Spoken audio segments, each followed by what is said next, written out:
Welcome back to our channel. So today in this video we are going to discuss about how to enable trailing stops on mobile on Saxo EU. So without wasting much of our time, let's get straight into the video. So if you want to simply enable trailing stops on mobile on Saxo EU, you can simply go to the mobile website or the mobile app. Once you're here, for a new position, you need to open your trade ticket by selecting the desired instrument or clicking on the blue trade button. Fill in the trade details, tap on the add take profit or stop loss, and select the stop loss option. Once you tap on it, you need to then choose trailing stop from the available order type. Set the required parameters like distance to the market and trailing steps.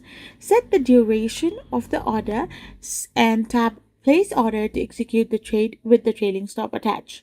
So if you have an existing possession, you can go to the possession section, find the specific possession you want to modify, and simply add under the stop column and tap on stop loss.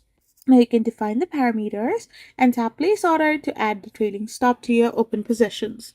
I hope you found this video helpful, so don't forget to hit that subscribe button and do give us a thumbs up. We will be back again with more informative videos. Thank you for watching.